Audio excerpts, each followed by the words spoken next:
Oh, Do what? I said I missed that sound. Oh, yeah, no kidding. It's off? Yeah, it's on. It's cool and nice. Oh. Sweating.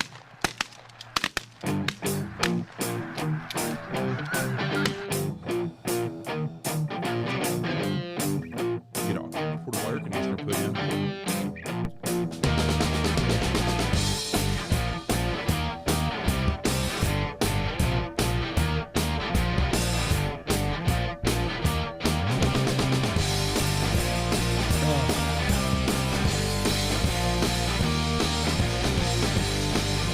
All righty, here we go. 3, 2, 1.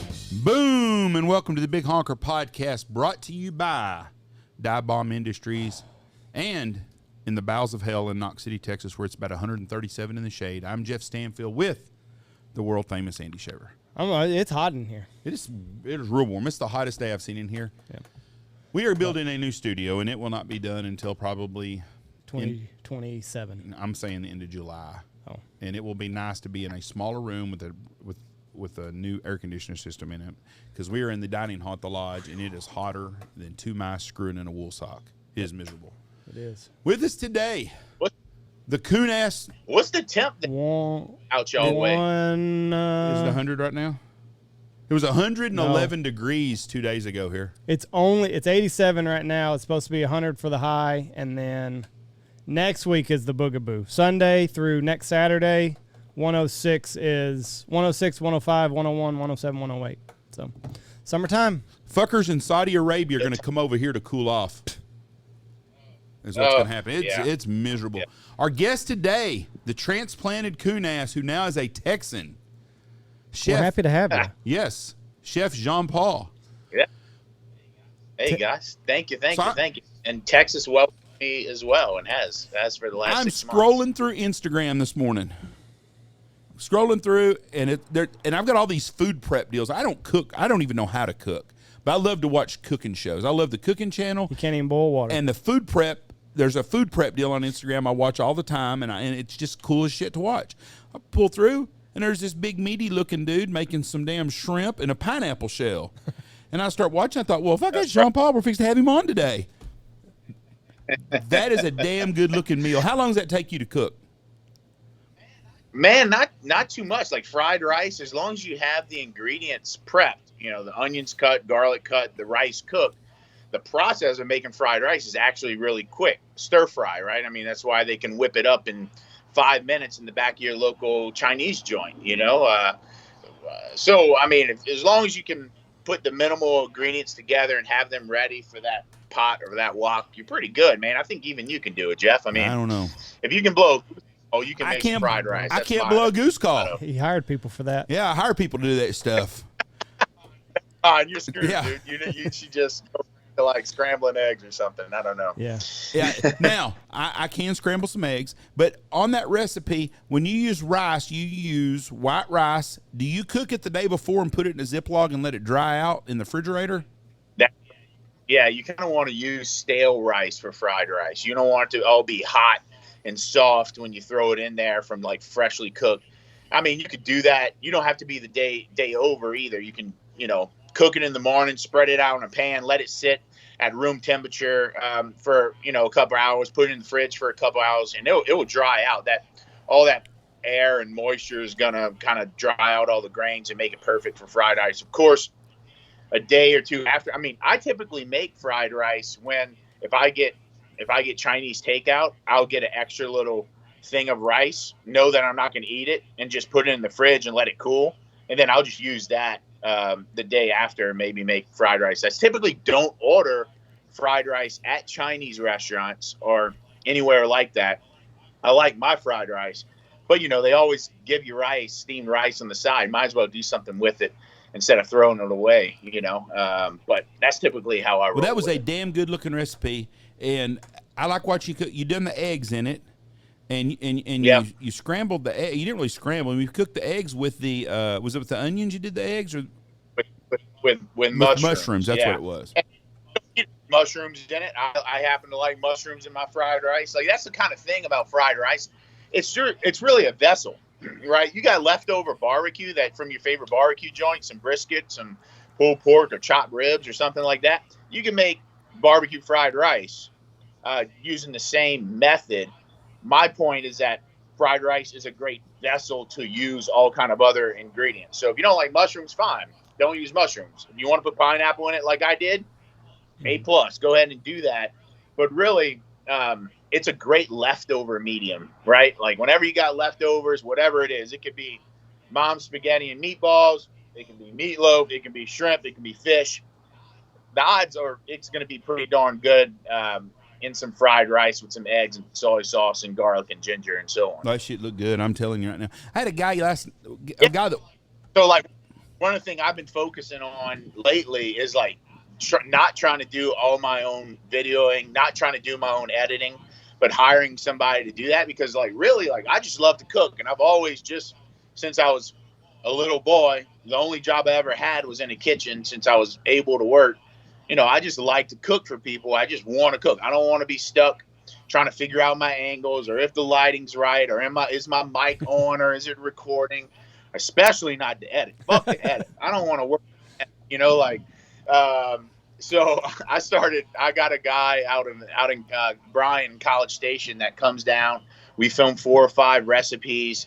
He edits them for me. And then, you know, that's at least what I'm going to start doing. Then that's one of those videos that he helped me do. Yeah. The editing is the absolute worst part. I mean, it is, I just want to pull my hair out anytime that thought ever gets, even just doing this, like, this is pretty rudimentary, like with the cameras and stuff like that, but still, like, I just know every night, like, fuck, I've got to edit this and put it up, and it's not good. I don't enjoy that. But I'm smart enough to know, like, when I'm good at something and when I can just, like, get by. I get by with editing, you know, and it'll never be as good as I want it to be in my head if I'm going to continue to do it. So, like, my strong points are cooking, you know, like, that's what I'm good at. I'm good at cooking and talking about food and having that discussion. But I figure if I can, you know, stick to what I'm good at, most people should take that advice, stick with what you're good at, and just try to lean into that. Have you always kind of been natural on the other side of the camera, like with food and stuff, like talking about food and the nuances of cooking? Has that always just kind of been your niche? I've always been natural at talking about it because I've always been interested in it. I study it, I research it, even since since I was a little boy, and I can remember standing over my mom and dad's new Viking range when they remodeled the kitchen and taking dry spices like dried oregano, black pepper, cayenne, paprika, and just like literally opening the cap and pouring them over the fire like an open flame, and just seeing what they did in the fire, how they smelled, the little sparks that they gave off when they ignite. I've just always been curious about that. So it's been really easy for me to have that conversation. Now, in front of camera, no, I didn't know I was comfortable in front of a camera talking and cooking simultaneously in front of a camera. That's a different skill. Like, a lot of people can cook on camera. A lot of people can talk on camera. Doing the two together it can be, and especially if you're cooking with other people or entertaining other people at the same time, that can be a little overwhelming for many. I didn't know that until I got one of my jobs in New York City when I was still living there, and they put me through media training because I was going to go on Good Morning America. I was going to go on Fox and Friends. I was going to have these conversations about food, about the restaurant on live television. Now that's a whole different beast. Like, live TV, no editing. You get what you get. You got 2.5 minutes to get your point across. And I went to media training for a weekend, and I just had the funnest time, man. I just had a good time, like, being on there. And I remember, you know, my teacher or whatever, she told me, she was like, look, you're really good at this. You seem natural at it. You should try to pursue doing more of this. And I took her advice because I liked it. You know, I felt like I was good at it and just kept doing it. And, you know, that was 8 years ago. So you get hired on the place in New York, and did they already have like media obligations, or how did all that come up to where they're like, oh yeah, by the way, in addition to all this, you're also going to go to these different places and they're going to do a live interview with you and you're going to be cooking in front of millions of people on live television? Yeah, I think that when you're in New York City, if you have a PR company or a publicist that is, pushing those things to get a message out there about a place, New York's the perfect place to do that because it's the hub for so many of those shows. Mm-hmm. And so, and I was the big burly Louisiana guy taking over this New York City, barbecue restaurant. That was an identity they were trying to fill, if you will, and they didn't have that prior to me. It was a guy from New Jersey, and they wanted to kind of really make sure that they were saying, hey, we got, real Southern talent in here to cook this real Southern food. And I think that was part of their messaging. I didn't give a shit. I was just having fun, like what I cook is what I cook and who I am is who I am. I wasn't trying to leverage that. It's just how I do it, So when I went into that media training, they had a big, a big kind of marketing push to lean into that identity that this is right here, right. This in persona. And so I just kind of like duck camp dinners. I am who I am. I'm unapologetic about that. I love what I love, and I talk about the things that I care about, whether people think they're in my lane or not. That doesn't matter to me. If I love fried rice. I love cooking the foods of Southeast Asia. But I'm from Louisiana. Like, I don't give a shit. It tastes good to me. I cook it. I talk about it. So I think there's a freedom in that for sure. Yeah. How crazy is it that a guy from Southern Louisiana goes to New York to run a barbecue place? Of all the things, a barbecue place. Yeah. Well, in my defense, I did not go to New York to run a barbecue place. I went to New York to kind of work in restaurants and build my career. The barbecue place wasn't until 5 or 6 years after I got into New York City. I was really curious about fine dining restaurants. That's what I want to. I want to work in fine dining restaurants. And I had in Louisiana, in California, in St. Thomas. When it came to New York, I live by a motto of being comfortable with being uncomfortable. Mm-hmm. And I knew that New York was one of those places that I would feel the most uncomfortable in. I'd never been there. I didn't have a job. At that time, you needed New York experience to get a job in New York. Now, nobody gives a shit about that. They're all just so thirsty for cooks, at least good cooks. Mm-hmm. They'll take anybody from anywhere. But at the time, I could not get a job without having – most places would not hire me because I didn't have New York experience. But I knew I was a good cook. I knew I loved it. I knew I was ready for that because I had spent time in San Francisco and Napa Valley and New Orleans, and I was in these great iconic. I spent 4 months in France going to school there. I mean, I had been around the world at this point cooking, so I wasn't scared of New York, but I knew it would make me really uncomfortable. And I knew that was how I was going to evolve and change and get better as a chef. I mean, no matter what you think about the city, it is one of the top 5 food cities in the world. Mm-hmm. When it comes to fine dining, culturally diverse dining, mom and pop places, commercial places. I mean, New York's it, man. There's Seoul, South Korea. There's LA, there's New York, there's San Sebastian, Spain, there's Rome, Italy, there's Hanoi, Vietnam. There's only a few cities like it. And I, being this small town kid from South Louisiana, felt like if I could put myself in this like really uncomfortable city, and I had a pair of blue jeans and an LSU hoodie that my sister gave me for Christmas that at that point I probably only wore 3 times in my life, because when does it ever get cold enough in Louisiana to wear a hoodie in like 5 days in February? So that was it. That's what I had. And I remember the first week I was in New York, we had 13 inches of snow. And, I was in Doc Martens and jeans and an LSU hoodie or something. So, A lot has changed, but that city, man, it's a grindstone. Like you're point A to point B, you're trying to get there with as little friction as possible. There's MTA train delays. There's the guy shitting on the subway right next to you. There's all kind of stuff going on. There's all kind of friction points just from getting from point A to point B. And I think just all those little things kind of toughen you up, if you will. There's no city, and I hadn't been there since COVID, but there's no city like New York City. The energy that you feel when you step out onto the street, it's unparalleled. Las Vegas.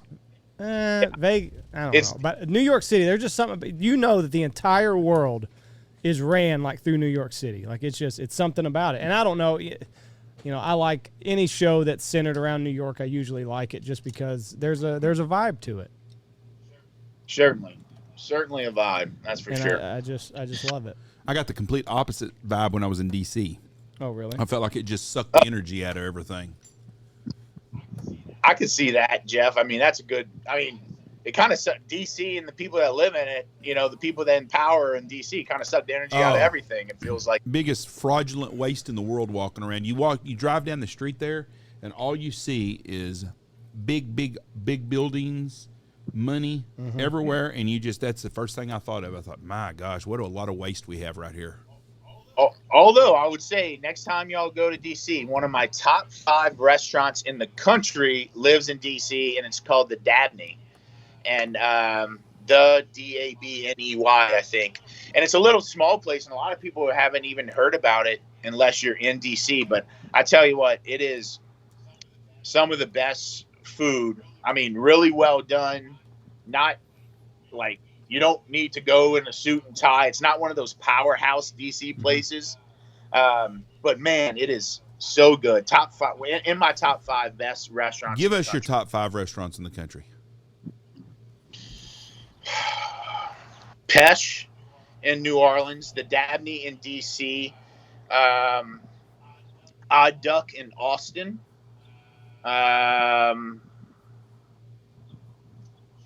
Chez Panisse in Berkeley. Let's see, what would be my 5th? Probably Highlands Bar and Grill, Birmingham, Alabama. Okay, that's where tell I'm me the going place in New Orleans, the Pesh you called it. I've Pesh, never heard of that even. P-E-C-H. What kind of food is it? Is it Cajun food? It's seafood focused, so it's very seafood heavy. Oyster bar, whole fish, grilled shrimp, all those crabs, all those little things that Louisiana kind of seafood items that Louisiana is known for. But it's done in a very like, I don't know, honest but Mediterranean way. Still has a lot of obviously tie-ins to the South and New Orleans and the food. But Donald Link and I forget his partner's name that run it. But Link has a number of great restaurants in Louisiana and knows his way around, the foods of South Louisiana really well. So when he opened that, it's always been one of my favorite places in the city. It's older. There's a number of restaurants that have popped up since Pesh, obviously, but it continues just to be like consistent, good. And I send everybody there, and they're always grateful for that. Now, that one. I looked this up.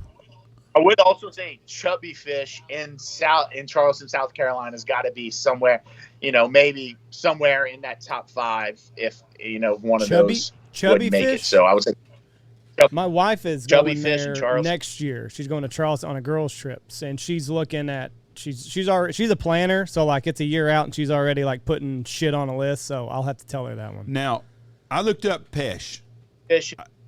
I looked up Pesh. Now, Andy, how would you have spelled Pesh? P-E-S-H. That's the way I tried to spell it. It didn't come up that way. It's Kunas, P-E-C-H. Oh. But I'm looking at their menu. And you know what's funny is their menu, they're not really expensive either. I mean, it's just a really good restaurant. Yeah, like most of those places aren't that I guess like Highlands can be expensive, but it's Birmingham, Alabama. It's not going to be that bad, right. Chez Panisse in Berkeley can be expensive for sure. But a 22-ounce ribeye is $85. That's you go to a good restaurant, that's going to be the normal price. Andy went to South Beach last year. How much was that steak at South Beach? Oh fuck, $200.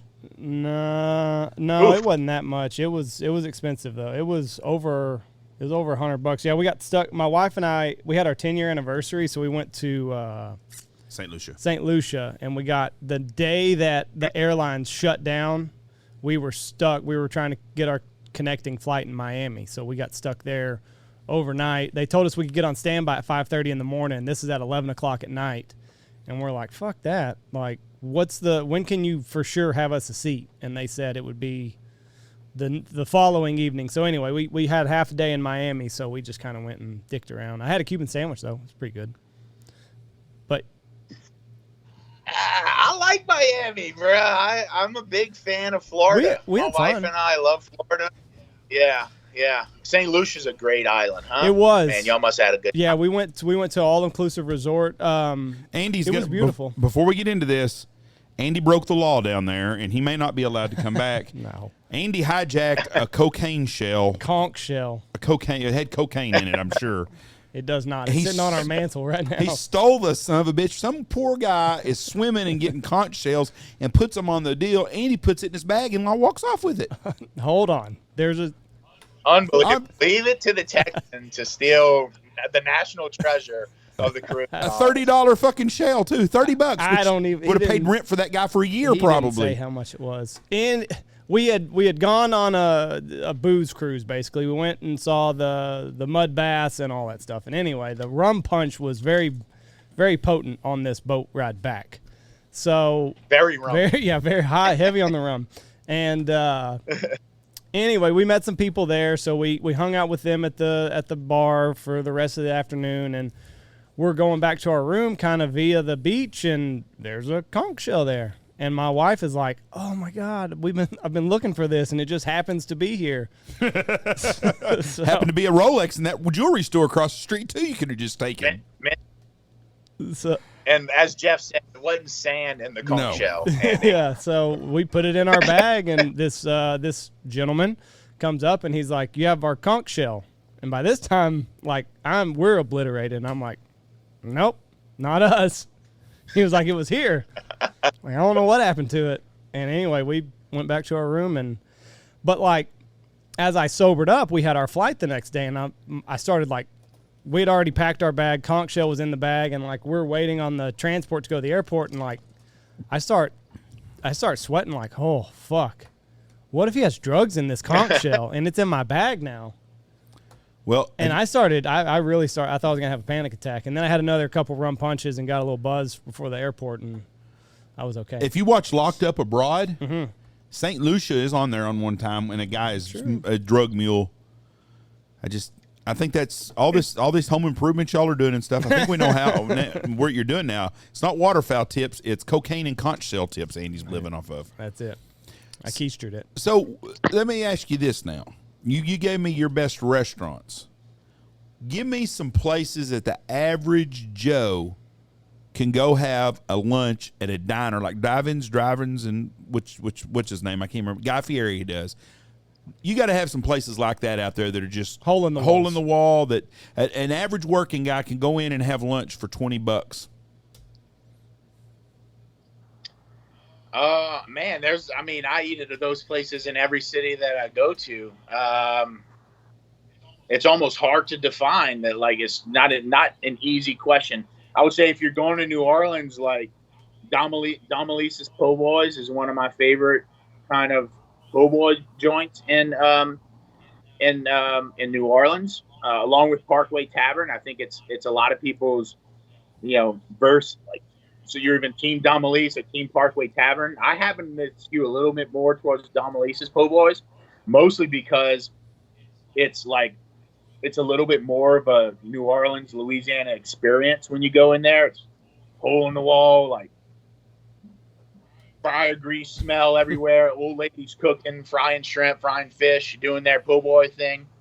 I would say New Orleans, that's one of them. When it comes to Houston, when it comes to Houston, I would say like that working class kind of lunch. I'm going to Bel Air. I'm going to Chinatown. I'm going to eat Korean, Vietnamese. I'm going to eat dim sum for $30, $20, $30. Easy. What is that? Nashville. What, dim Yeah. sum? dim sum is it's really fun actually. Traditionally, they roll around these carts that have levels and trays of different types of food on them, or dim sum, and they basically like show you the food on the tray, and you say, I want one of that, one of that, one of that.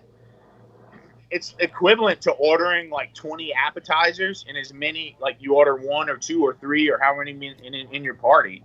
And that's what dim sum is. It's like this little small dumplings, little pockets of things, little fried things that you order. It's similar to like how the Spanish do tapas, and stuff like that. So yeah, I would have to really think about and put a list together. Obviously, there's Arnold's Country Kitchen in Nashville, home like famous for the meat and three kind of thing that all that Middle Tennessee area is known for.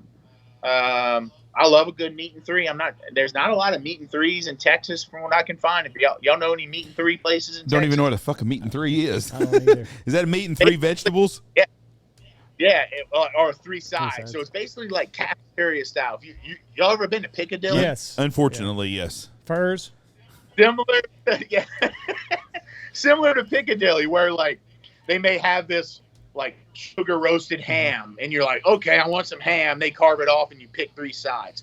Well, Arnold's Country Kitchen is like the godfather, the mecca of those places, and it used to be in the Tennessee area.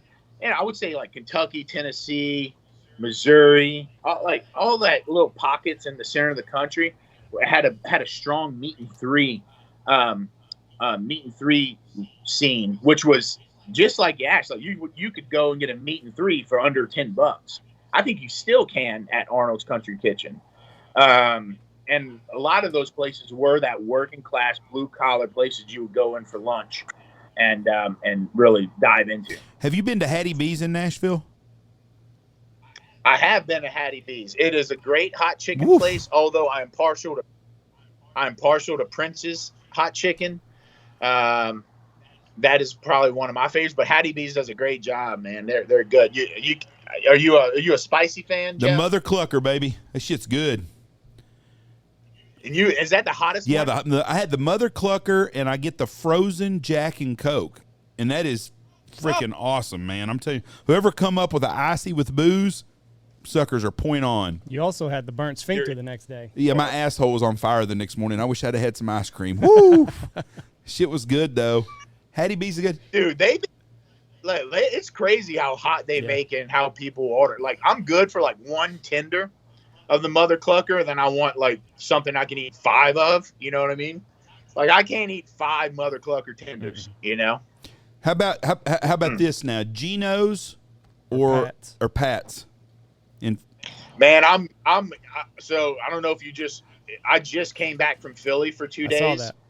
I've never been to Geno's or Pat's. Well, Geno's is good.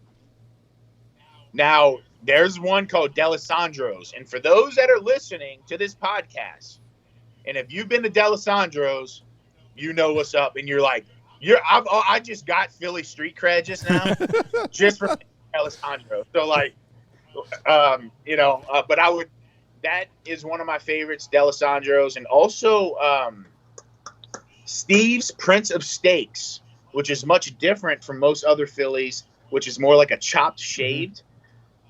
Steve's Prince of Steaks does more like they take a meat slicer on the ribeye and do it really, really thin, maybe like 1/8 of an inch or so. So it's got like multiple like steaks on it. It's not just shaved, and that was a really good one too. My Philly cheesesteak joints, the D'Alessandro's and Steve's Prince of Steaks, and those who are watching that know the deal. Street creds for JP. Okay, I'm going to ask you about another one. A place I ate in Los Angeles one time, Canner's Deli. I had a tongue sandwich. Woo! It was out of this world.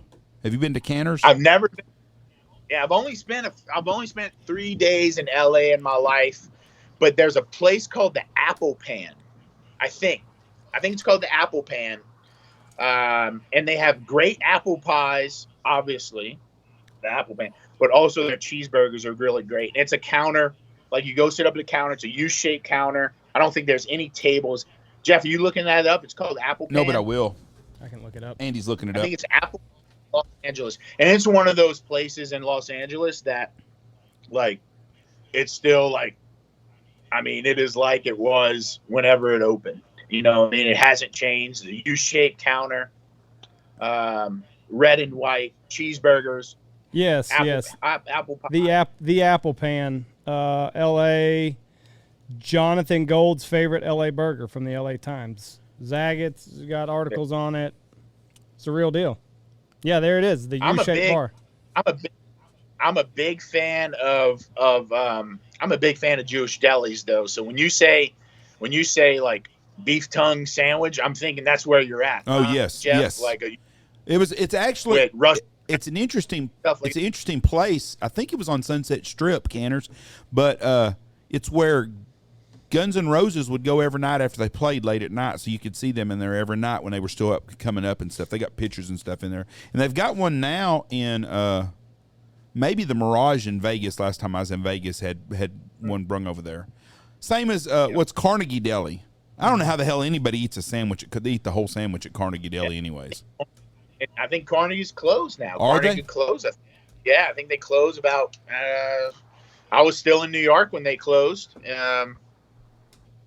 Yeah, maybe 6-7 years ago, something like that. Man, it's too bad. Had a liverwurst sandwich there one time, and it was fucking awesome. And I don't even like liver. Where, in Vegas? No, in New York.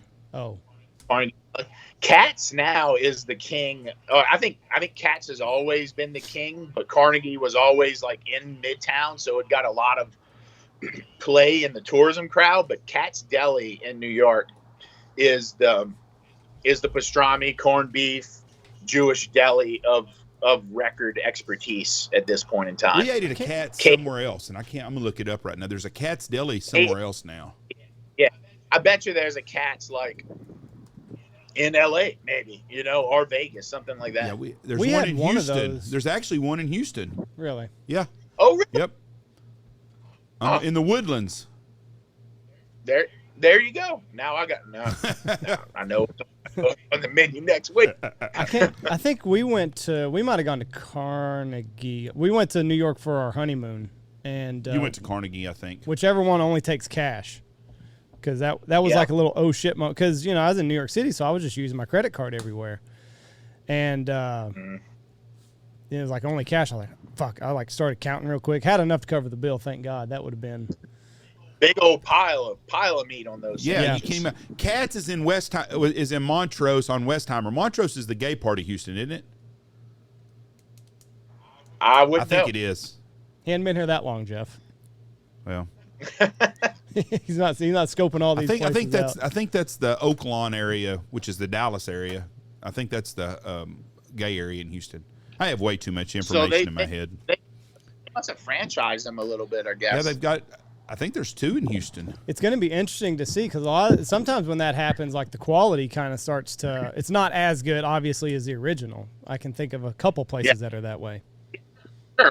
Like when you go to Katz, there's a guy with a big old 2-foot-long fork, prodding briskets and corned beef and taking them out of the smoker and giving you slices before he cuts yours. Like you can't replicate that. That's. Unfortunately, I'm sure it's probably one of those things where they're smoked and packed and shipped and then reheated and sliced, which I've had some really good sandwiches like that. But experiential wise, you can't beat a place that has a 70-year-old man poking at briskets in a smoker and, shaving your pastrami. There's 3 of them in Houston. Jeez. Crazy. Golly. Out on Texas. How about it? So have you always had this natural ability to just kind of blend in wherever you go? Because, you've been all over the world. Like, have you always just had a knack of, like, picking up with the locals and just running that way? I don't know where that came from, but the answer is yes. I think a lot of it is my embracing just being being comfortable with being uncomfortable, right? Like, even though you don't look the same, talk the same, eat the same as somebody in this town or in this city or in this country, there's more of us there's more that unites us than separates us, is my opinion. And so I like to find those little things and And personally, I like being the only white guy in the area and a white guy in a restaurant. But for the most part, like, yeah, I think as far as working wise and living all over the country and spending a lot of time overseas, both as a tourist and as a student, I don't know. I've just seen too many damn good people and too much damn good food, not to find a home there, and I think good people are good people no matter where you're from. And if you can locate those, and, it's easy to be a chameleon. You don't even have to be a chameleon. You don't have to blend into another culture. Good people accept other good people as their own. And I think that goes for Texans, that goes for Laotians, that goes for anybody from all over the world. So, I don't know. I mean, I think, but one thing I never try to do is I never try to change a person's idea of like what's good and what's not, or tell them like that's wrong, the way I do it is right. I mean, I'm not going to go tell a Cajun grandma that's from Terrio, Louisiana, how to make a seafood gumbo. Right. That the way she makes it is right. Yeah. Also, the way I make it is right. We can both be right.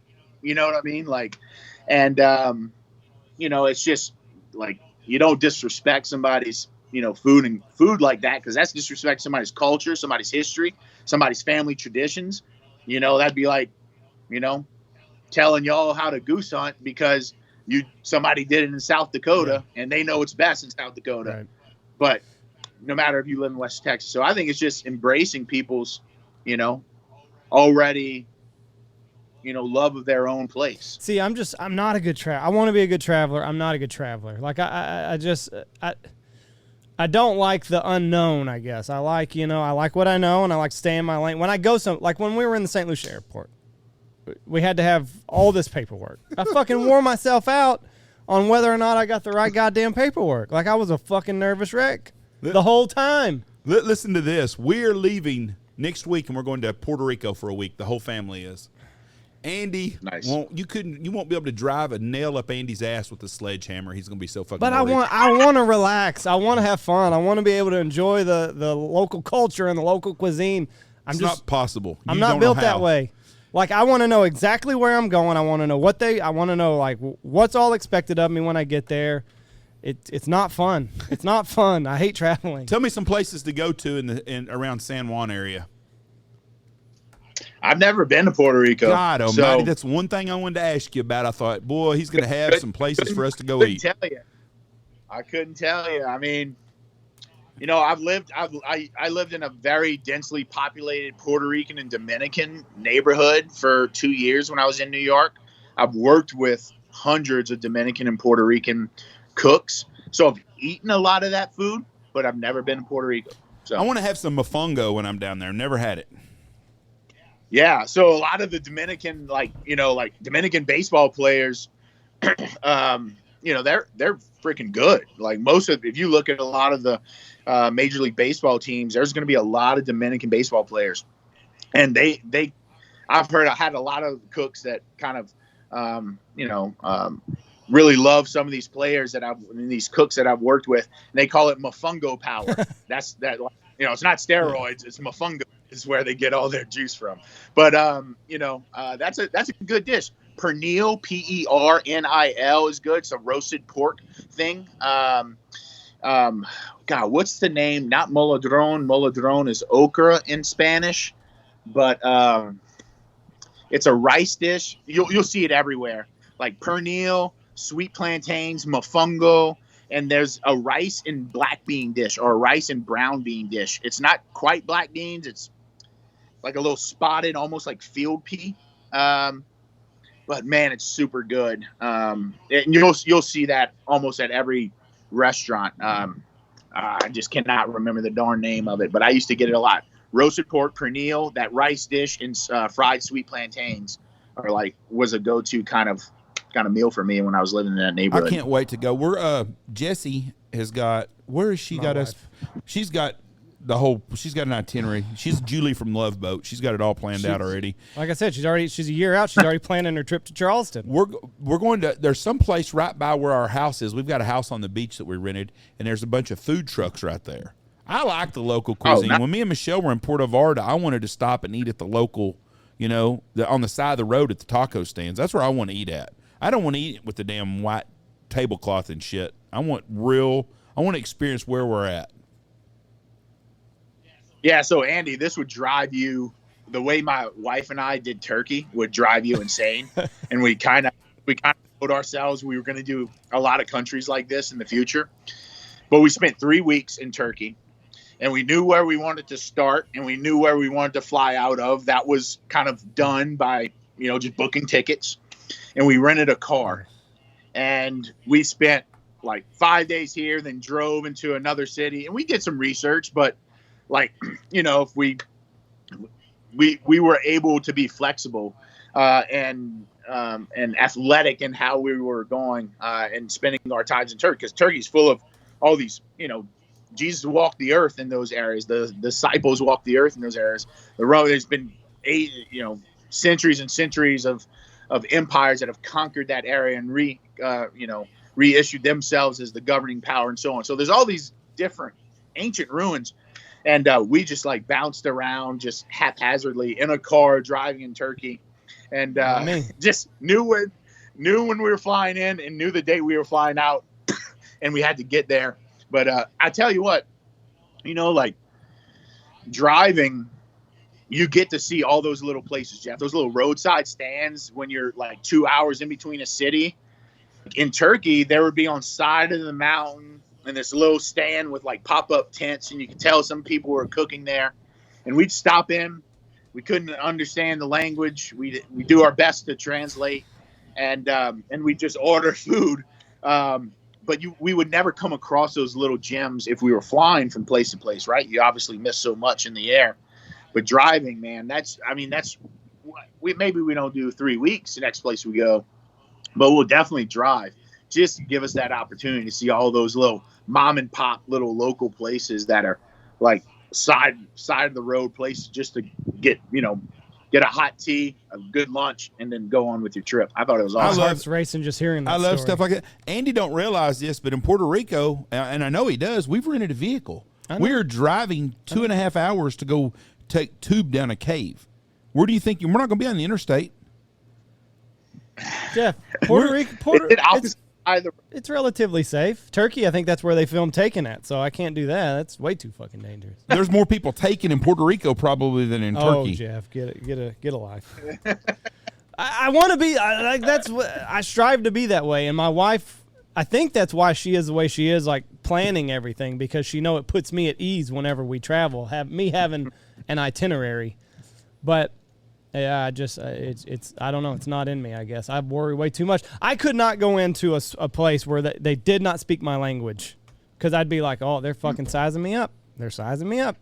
They know I don't belong. You wasn't that worried in Mexico when we went. I didn't leave the resort. And you stayed drunk the whole time. Most of the time. See, Mexico doesn't bother me at all to go somewhere on the back streets and stuff. I think if you mind your own business, you'll be in good shape. I believe that. Those people don't want to fuck with you. Yeah, they do. No, well, we were in Morocco about 3 years ago, and we were very told by locals, do not let your wife walk these streets by yourself. You have to walk with her. It's a predominantly Muslim country. They're very progressive, so she never had to wear headscarves or anything like that unless you went into religious places. So obviously you respect all those traditions. But there's not many places in the world that Google Maps haven't mapped. The old square of Marrakesh in Morocco is one of those places. I mean, it's an ancient city that have dead end side streets, no lights, nothing like that. There's some sketchy things going on in some of those back streets. And even me walking with Candace and going back to our hotel, or some of the places we were staying, it's whoo, my ass will fuck it up quite a bit. It can get a little sketchy, but I don't know. For me, it's that uncertainty, there's so much you can find out on Google, on YouTube, all these different trips, all these things that people do. You could plan it to the T, but I don't know. There's not a lot of surprises left in life. Like we didn't find out our child's sex until he was born. And that's because like we just figured there was not a lot of surprises left, and we wanted that to be one of them. And I think when we travel, my wife and I, we look for that. I look for that every bite of food I eat in any new restaurant. I'm looking for a surprise of something that I haven't eaten, something that I haven't seen, smelled, taste before. And I don't know, like there's just not a lot of surprises left. Like, and whenever I can find them, I'm gonna go for it. So I think that's what fuels my travel, right? Like, is understanding all those things that I thought I knew about and actually have no freaking idea about. But you got to get there to figure it out. I like to go to places I've never been before and try stuff like that. But then I like to go back and have it again. And there's a dish that I had in Grand Marais, Minnesota, at a little cafe deli restaurant that's right on Lake Superior in the little old town. And they had a Swedish seafood stew. And it was a tomato broth one. It's one of the best meals I've ever had in my entire life. Had leeks in it, and I would go back. I would drive all the way up there to have that again in the wintertime. Very, very good meal. When you were in Morocco, did you eat with your fingers? You do eat a lot with your fingers. You typically have flatbreads, like as thin as a tortilla, but larger, that you would tear and kind of use as a utensil, if you will, to keep your hands relatively clean. I used to watch Andrew Zimmerman all the time, and I'd like to be on that show with him. I don't even know if that show's on anymore, because he eats a lot of weird shit, but a lot of it looks really, really good too, though. Yeah, I mean, shoot, man, we eat a lot of weird shit, like oysters. I know. Yeah, boudin, like boudin made from pork liver and stuffed inside of, mixed with rice and stuffed inside of a hog casing. Like, I don't know. It's kind of weird. So I'd still like to know how hungry the first person was that cracked open that first oyster and was like, I think we can eat that. They had to be hungry. Yeah. Stranded. Yeah. I mean, I don't know. I often think about that. Like, I mean, what about even like a blackberry? Yeah. Like they're thorny little bushes that grow these like dark things, like look so appetizing. Like, I don't know. There's other things in nature that'll kill you if you eat that, but the poor soul that went around, well, I guess Cletus, like we nominate Cletus to go out today and try the thing. And like, if he comes back, Cletus wasn't that cool anyway, like. So every tribe had a dumbass that had to taste the mushrooms to see which ones would kill you. He'll fucking eat anything. If he can come back from that, he might trip his balls off for half a day, but he can eat those mushrooms. We're confident.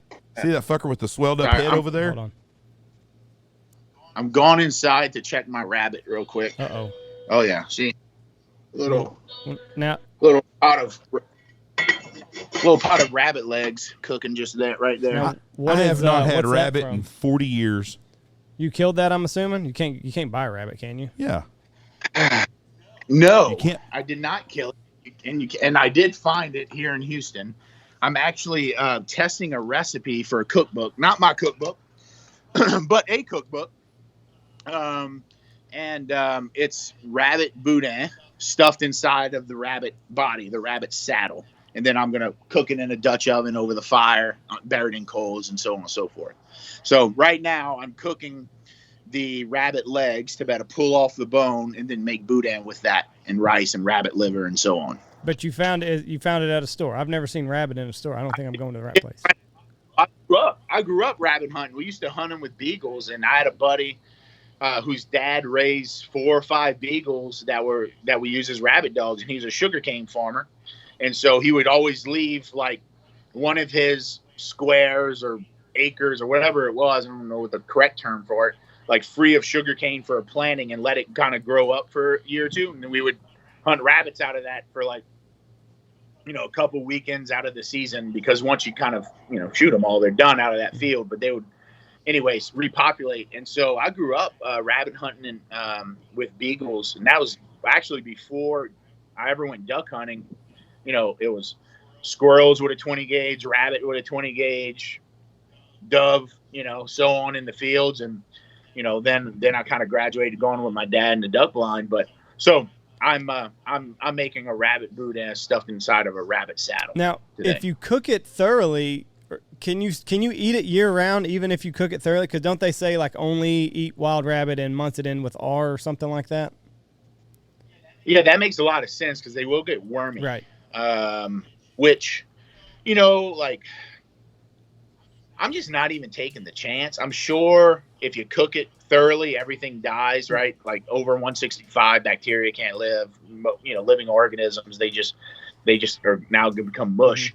But rice mallard breast, like they say is fine to eat, but I ain't eating Chunk it. Nope. I'll put that on the catfish line. Like.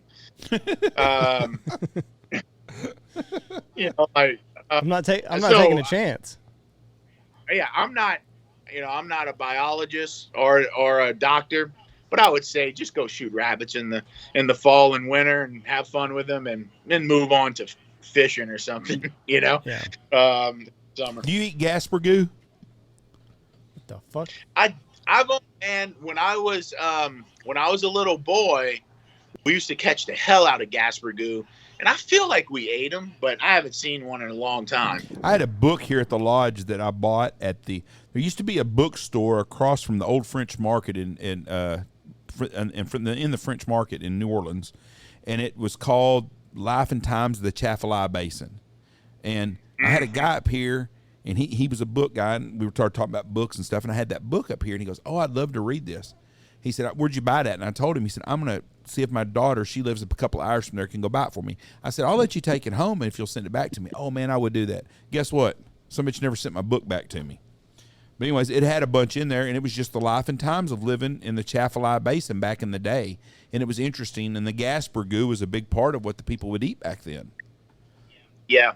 I remember catching them as a little boy, like going freshwater fishing. Now, a lot of times I feel like we'd catch them when we go shoe pick fishing, which is the American bowfin. And now they get caviar from them. They call them Cajun caviar. But there's a lot of fish like gaspergoo, shoe pick,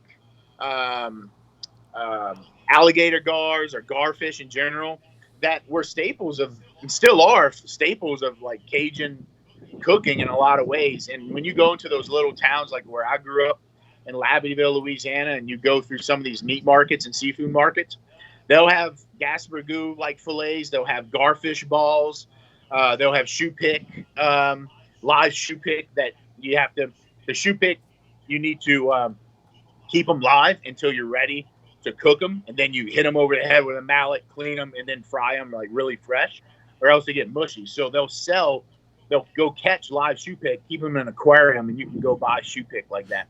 But that's one of my favorite eating fish, actually. My dad used to say gar balls are excellent. He said they taste a lot like shrimp, but I've never had a gar ball. Yeah. I agree with it. Now, a lot of people, they're kind of a pain in the butt to clean and a pain in the butt to catch too. But once you do, if you get enough of them and you got the patience to clean them, a gar ball is a delicious thing. I do enjoy it. That's a prehistoric fish, I believe, isn't it? 100% alligator gars. And if whoever's watching this and never seen an alligator gar, go ahead and Google alligator gar, and what Jeff just said, you'll be like, oh yeah, definitely related to a dinosaur. That thing's like yeah, they're creepy little animals. One more question. I know you're a busy man. God dang it, the stuff they have up by Seattle, and we're going to be up there to eat them. Motherfucker. Can't think of the damn name of them. They look like a damn dick, a penis, and they... what the hell? They squirt water out of the end of some of the bitches. What the hell are them things? I'm Googling food that looks like a penis. It's a mollusk, yes. Or it has... What the hell's the name of that damn thing?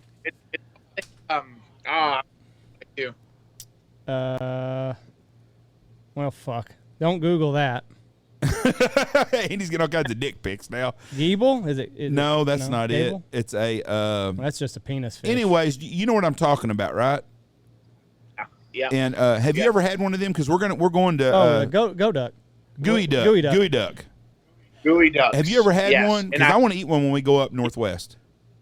Yeah, and what you're gonna eat is the adductor muscle to that. It's the thing that goes out and like gets the thing, right? It's that. Yeah, I mean, where have I had that? I've definitely had it on the West Coast before. They'll do a number of different things. I actually think I've eaten it raw at a restaurant in Chinatown in San Francisco, if I'm not mistaken. And they'll do it like really raw with like, almost like ceviche. And a lot of times people will make it like conch ceviche. It's the same type of thing, right? It's like it's the same animal. It's not the same animal essentially. It's not but the same idea. Yeah, it's good. I mean, if I remember right, it has a chewiness to it, like conch has a chewiness to it, and I think you'll like it. But it's pretty mild flavored, right? It like, you fry it and it tastes like a chewy fried seafoody like a thing. Scallop. It's not like. Yeah, but like a scallop even has more character, I find, than like gooey duck. Scallop it has a creaminess to it, a sweetness to it. Gooey duck is just, one of those things where like, hey, that's not going to kill me, and I can with this, and might as well eat it, right? So, but I'm sure there's a lot of people in the Pacific Northwest with their. I don't know if you actually have people from the Pacific Northwest. We have a lot. Listen to this. But they're not liberal. None of them are liberals. Yeah, I can't imagine that. But yeah, I would say that. Go ahead and try it, Jeff. Try it on for size, and when it looks like a dick, I'm sure you'll feel right at home. He'll know. Go to that neighborhood in Houston, huh? Yeah. So how was your duck season this year? My duck season was good, despite like the overall numbers. And I did most of my hunting in South Louisiana this year, mostly because of filming Duck Camp Dinner season 2. And despite the duck numbers in that area, from what Delta Waterfowl and Ducks Unlimited put out, we had a good year. And I did. I put the effort in to do a lot of research for filming this year, so we get on some good hunts. The weather sucked. Yeah. I mean, we were hunting in just like single layer sleeves till after Christmas. And it seemed to,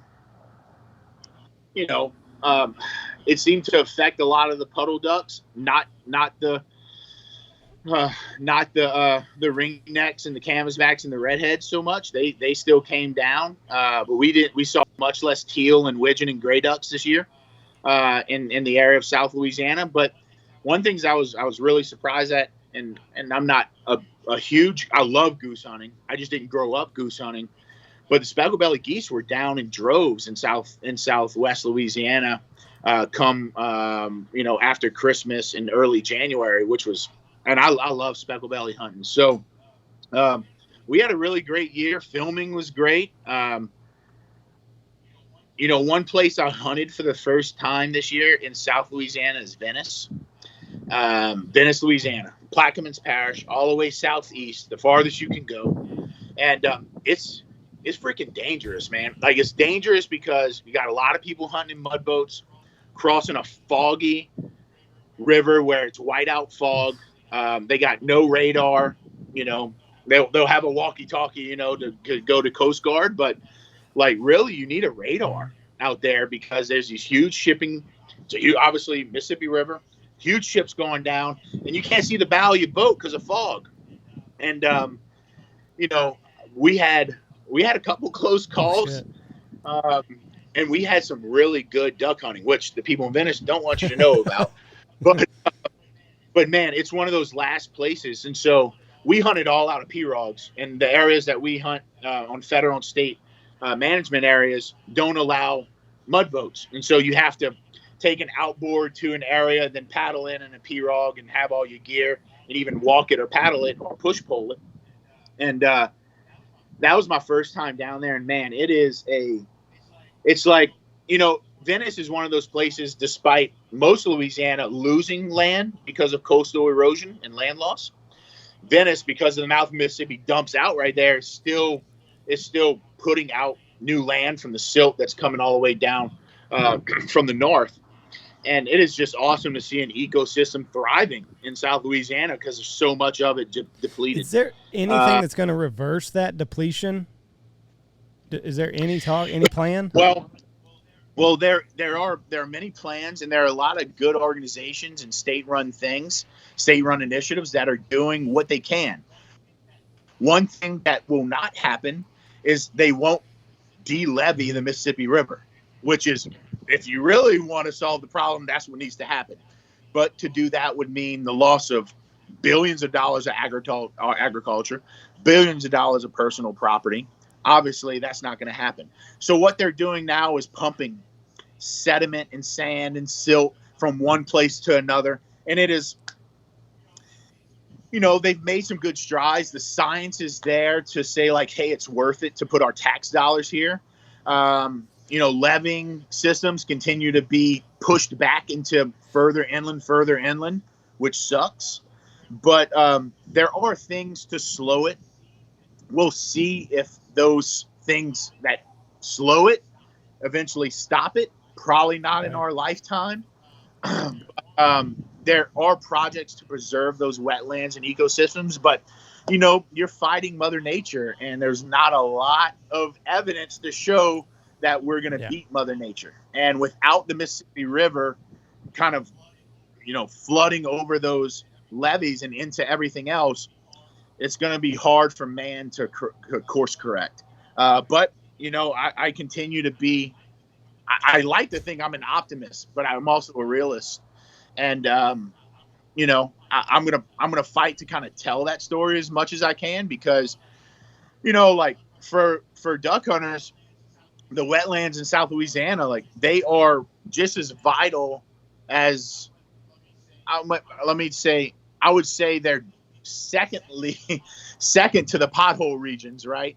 Like, you need the pothole regions to nest, and you need them to be filled with water. You need that to be a great habitat. But secondly, I would say these wetlands, for not just waterfowl, but for, all of, like, the wildlife in South Louisiana, they're vital to that migration continue to be a consistent and consistent thing back and forth year over year. Obviously, the Mississippi River is the bloodline of transit, things coming from, that delta all the way to the middle of America and all up the north. And so, like, those things matter.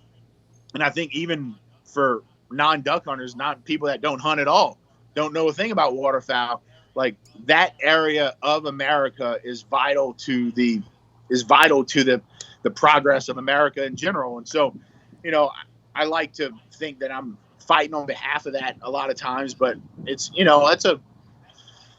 that's a fight that you got to wake up for every day and, like, know that it's going to be kind of a losing battle, and just continue to tell that story. And there's plenty of people with boots on the ground in South Louisiana that work on coastal restoration projects, that work with the state, help fund these things, that are in it every day. Not like me living in Texas and Montgomery, like, that go to Louisiana to hunt, but that live it, breathe it, have hurricanes destroying property and so on, and still come back to there and fight that fight.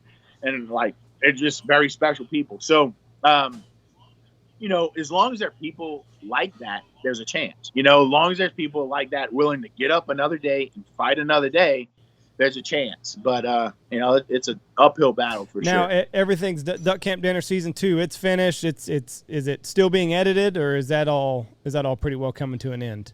Yeah, it's still being edited. Duck Camp Dinner season 2 will be out in August, probably mid to late August, as we start gearing up, feeling that itch for teal season.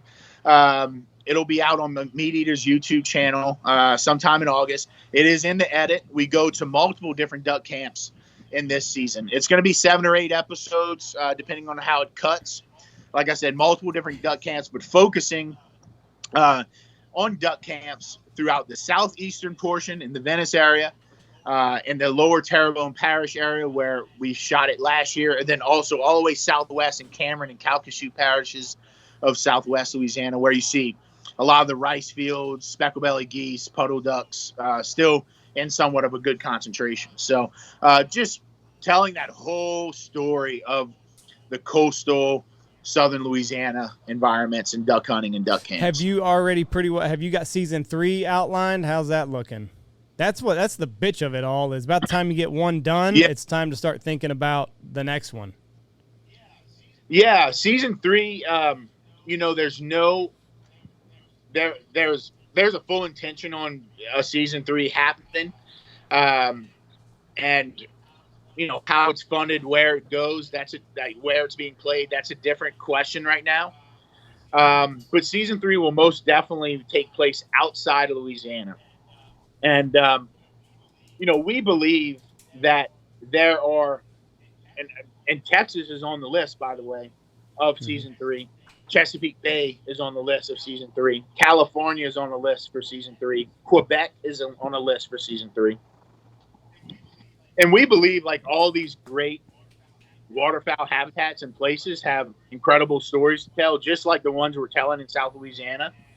And we believe if we do that really authentically and honor the people that have lived there, that live there, that hunt there, that have hunted there for generations, and just be a part of telling that story, we think we can do this indefinitely throughout the United States, throughout the world, and really have a really cool continuing story to tell about waterfowl habitats and the people that hunt waterfowl. And so where that happens, we're not sure yet, but it's going to be outside Louisiana. That's one thing we know. You could go to the Missouri River, and you could go to the Mississippi River, and you could just drive along the edge of the river, and you could find hunting camps from the start of the river to the bottom in Louisiana, and stop in Louisiana, go through Arkansas, and you can find enough stuff that you could do 20 years worth of footage from just camps from those places. So those people love hunting. I had an outfitter call me, and I'm not going to say who it is. He's a pretty big outfitter, and he's up north, and he called and visited with me the other day, and we were talking about hunting season this year, and he's really concerned, the drought and everything. And I told him, I said, listen, it's hunting, good, bad, or whatever it is. I go, everybody wants to be on a great hunt. There's no doubt, but they all want to hunt. They want to get out of the house. They want to go enjoy life and their friends. And, yeah, they're going to be disappointed if they don't have a great hunt. But they want to hunt. And hunting started a long time ago as something just to feed your family. There is nobody hunting today that's relying on what they're killing to feed their family.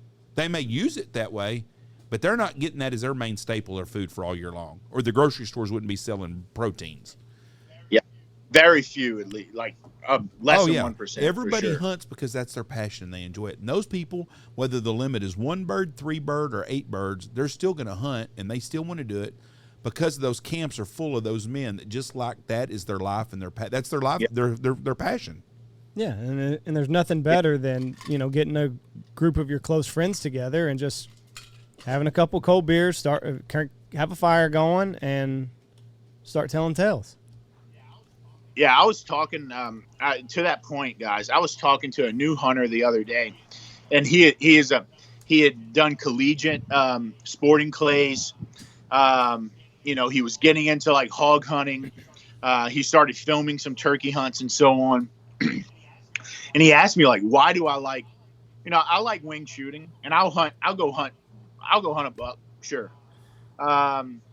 But he said, why do you like waterfowl hunting so much? And my answer, I knew exactly how to answer right when he asked me. And I said, because duck hunting and goose hunting is the only hunting that I know of that I can get 3, 4, 18 people in a blind or an A-frame, 6 people in a pit, 3 people in a boat. And I can hunt ducks, but I can also talk with my friends. I can make fun of them. I can tell jokes. I can cook in the blind. I can smoke cigarettes. I don't have to be completely still. I don't have to worry about my scent, and it is really like, I always talk about the fire and the kitchen table or the countertop that I prep food in as this gathering place. Just as much as that's a gathering place, the duck blind is a gathering place. And, you don't have to worry about, I love turkey hunting. Been turkey hunting a good bit this past year. Got into it 2 years ago. I like it, but I fucking hate sitting on my ass for 6 hours being completely still and silent and not talking to the person next to me. Using sign language to talk. How many asshole duck hunters do you really know compared to how many asshole bow deer hunters do you know? That guy they're a pain in the ass. I mean, oh my God, you farted yesterday? What are you doing? You know, everything's a pain in the ass. Martha, did you wash my fucking clothes? Did you wash my hunting clothes? It's this, but you don't deal with that. Duck hunters are a different breed for sure, and once you get hooked, you're hooked for a lifetime.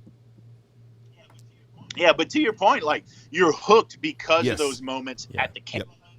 Yep. Like, you know, the worst thing that can happen is you have a bang out, drop dead hunt your first duck hunt, because most likely that's not going to be the case 75% of the time. And you're going to go on your next one and be like, oh, this wasn't as good as the one in Kansas. And I'm like, really? You're kind of missing the point, because like what really gets you for the long haul is the people you're sharing that blind with the camp with. And to your point, Jeff, the only people that I don't like when I hunt ducks is when a group comes down. Let's say it's 8 birds coming, lighting decoys, and 4 of them go down there dead. Like, oh, guys, we should have had all 8 of those. Or, oh, we're not shooting good today. Or somebody needs to not pull up so early. I'm like, man, just fucking relax, dude. Like, have fun. Like, I'm not a great shot, and I'm okay with that. Like, I've been hunting all my life, but if I shoot 50% of the birds I hunt, I'm happy with that. I'm cool with that. And like these like one-uppers that take it a little like, oh, we should have had all 6 or all 8. Look, that's fun. It's fun seeing them rain from the sky when 12 light and you have 6 hunters and everything falls. Of course, that's fun. That's good times. But I'm like also like a defensive back. I get burned by a touchdown. I tag on the line.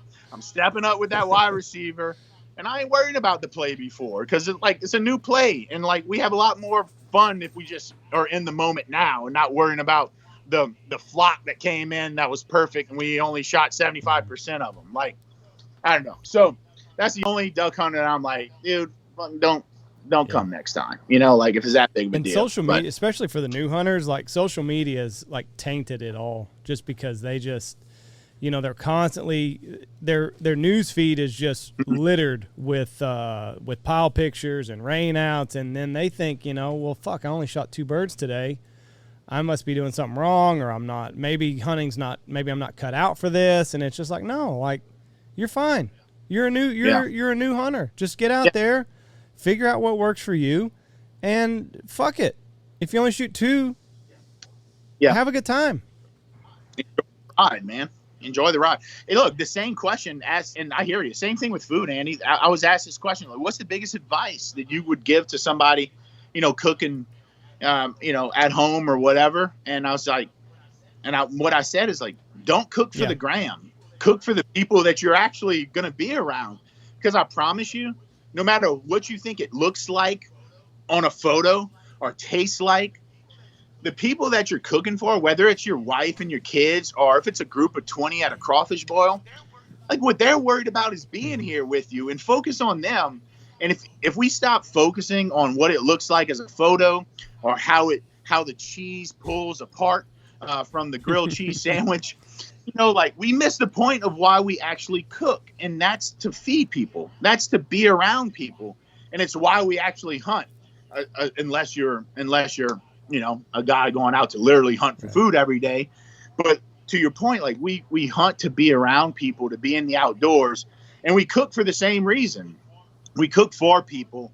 Hardly do we ever cook for ourselves. Like literally, like I'm about to go eat lunch and I'm about to go take deli turkey with Swiss cheese and do a stripe of mayonnaise, a stripe of mustard, roll it up and eat it. Like that's what really I'm going to have for lunch. Yeah. And, you know, if we focus on not what it's going to look like on the gram, but how the people around us are going to enjoy being with each other and cooking this thing, then we'll be in a lot better place. And it's the same for hunting, man. Like enjoy the ride, enjoy the hunt, enjoy the people you're with, because the rain outs and the piles of ducks, if you're lucky for that to happen, you know, for 5 times a season, then you can count yourself blessed. You know what I mean? Like, I've never been on a good timber hunt. You know what I mean? Like, I've hunted timber dozens of times. I've shot 6 or 7 mounts. It's just fun to be out there. I don't care about lining a log with 18 greenheads. It would be fun. Never had it happen to me. But I can say that about snow. I can say that about speckled belly geese, though, you know. And while some people can't say the same, so anyways, enjoy the ride. You know, life's too short to like be focused on the photo and on your phone as I'm talking right to it right now. But I'm more enjoying the conversation with y'all too. You know, it's. Well, listen, we appreciate your time. You go have that turkey rolled up with mayonnaise and mustard on each side. We'll get you back on here mid-August whenever Duck Camp Dinner launches, and we'll get a couple episodes, and you'll release it all at once. Isn't that how you do it? Release all 8 at once, or is it a weekly deal? It'll be week by week. So you'll get episode by episode every week or every other week. We haven't decided that. Perfect. Well, listen, whenever it launches and whenever you want to come back on, we'll have you on at get a little bit closer to hunting season, and we'll fire this back up. It's been a pleasure to talk to you as always. Hey, and I won't have a baby on the way this hunting season, he was born January 21st, right? Real quick with that. Did your parents believe you? And so I'm Did your parents believe you when you said that y'all didn't know anything? Because we did that with our second. We did not find out what our second boy was until he came sliding out, and none of our family believes that we actually were in the dark on that. No, I'm not. One person questioned me, but Jeff still doesn't believe it. Jeff still doesn't believe us. Sounds like you're historically, Andy. You're a little bit of a fibber. So He's why full would of they shit all the time? That's right. That, you know. So you gonna come see us this year? I'm definitely coming to see y'all this year for 100%. 100%. Now that I live in Texas, and like I said, like now my calendar is going to be a little different for this duck season. We have no intention on having another baby this duck season. So we'll make sure to make that happen. We look forward to it, and if you need anything, you let us know, bud. And we look forward to talking to you in August. I appreciate it. Hey, thank you so much for having me. Take care, and God bless, my friend. You bet, bud. Bye. He's a cool cat. Yeah, great guy. Really cool cat. Oh, I don't guess that air conditioner's going to catch up today. It's all on that side of the room. Did you see the forecast for Wednesday? 114. 114. How the hell do you even write that down? I just write hot as fuck if I was the National Weather Service. Is just what I'd don't say. even look hot today. as fuck. 114 freaking degrees. I see 107 on here. Mine says 114. Just looked at it just a minute ago. Maybe you're in Phoenix. No, not Texas. He's such Wednesday, 114. Oh. That's fucking crazy. They should put another very in front of that. Very, very hot. This is, very hot. Low is 70s in the 70s. And it's 69 degrees, 66 on Friday night. It's just how 114 degrees is the warmest. We haven't been 114 since 2011. It's fucking May. We're going to Puerto Rico to cool off. We're going to take fucking ski jackets. That's what Sareki was like. He's like, why are you live in a hot climate? Why are you going to another hot climate? I was like, well, at least they got a beach. They got a beach. It's cool. It's a cooler. Like Padre Island was not uncomfortable. It was 83 for a high and 79 for a low every day. Right. Every day was the same. And it's going to be that way in Puerto Rico. It does rain in the evenings a lot, I hope. And I will welcome that. I am going to tell you right now, if this turns out to be as hot as summer as fuck, when we go to Seattle at the end of July, I cannot wait on that beach area where we're staying at. They say you need hoodies every evening, every afternoon. I can't wait for that. That's going to be the greatest thing ever. But yes, back to Jean-Paul. He is a cool son of a bitch. Lives a really fun life, and he's got a great attitude. You could have lived that life. You love to cook. And you're a really good cook. Jeff, you don't give yourself enough credit. You're a good cook. I don't have the I worry too much. No shit. You really? mean I couldn't travel like he can? I'd No, be in but fucking knots. You could be a chef somewhere. You're a good cook. I don't know. You're a really good cook. You are, and he's got a good personality. And social media has made guys like him even more famous because you're a chef, right? He can put out stuff all the time. Other than something that was on the Cooking Network, nobody knew who a chef really was. Right. And now the good chefs, guys like him, people know who it is. Got an audience. And we've had what 6, 7 different chefs over here of the difference, and they're all interesting guys. Yeah. They've got a passion for cooking. Mm-hmm. And you find a guy that's got a passion for cooking and a passion for hunting, that's really a good deal. Just a passion for anything, because so many people go through life just kind of at 55, 60%, but finding people that have found a passion and made it a career and just listen, it ain't easy. Chasing your dream is not, it ain't all fucking easy days. But just anybody that's got a passion about something and has fulfilled their dreams, it's fun to talk to people like that. We're out of the box people, and we talk to people that are out of the box people. Yeah. And I enjoy that. Your personality does not fit the out of the box person because you like structure. Very structured. And you live an out of the box deal. Even Jesse's job is very out of the box. Well, you're not no more out of the box than like a hairdresser or a nail tech or something like that. It's still out of the box. So it's not an 8 to 5 guaranteed nothing. But my hat's off to people that can do that. I'm not one of them. Yesterday I was listening to talk radio and I was thinking about this, and it was sports. And I thought, we talked about this back then, but if you were a sports podcast during the pandemic for those 2 months, that was really tough. I was thinking about that yesterday. God, there's so much. Even if you were just skipping Shannon or Cowherd, like what the hell?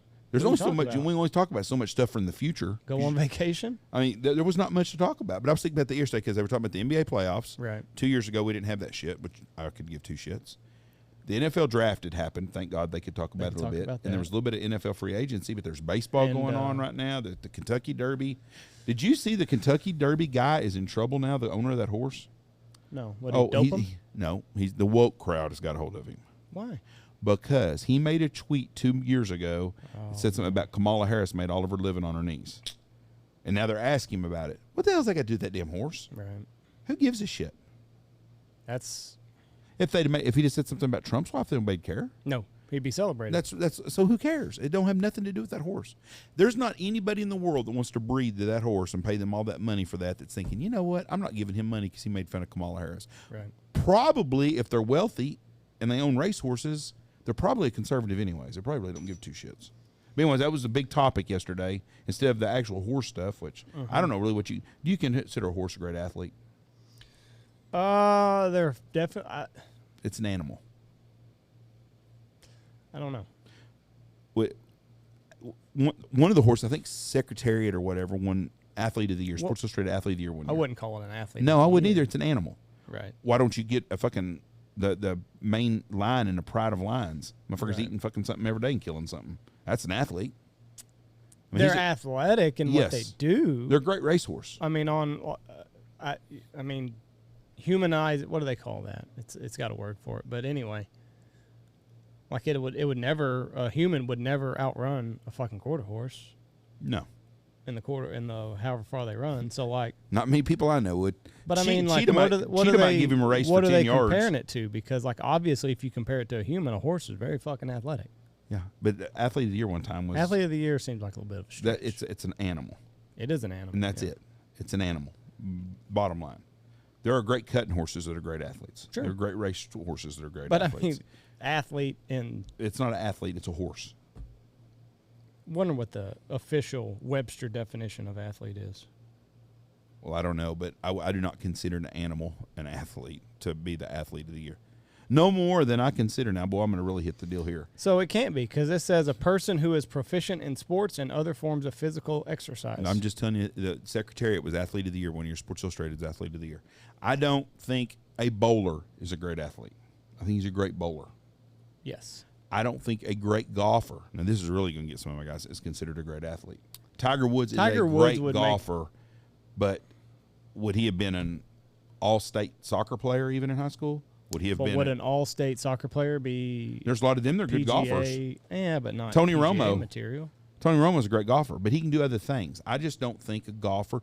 Golfing is a very mechanical sport. You do the same motions all the time.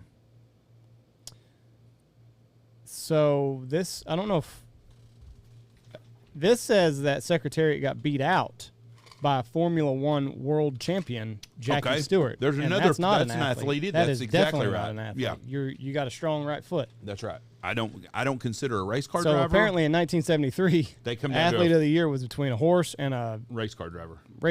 Well, it must have been a bad year for sports back then. Was Joe Namath not playing back then? Like, what the hell do we have here? 73 would have been the Dolphins with Larry Zonka. our next guest is up, so we got to wrap it up. All right. See you. God bless you. Thank you very much for listening to us. I guess that's really all I have to say. Thank you.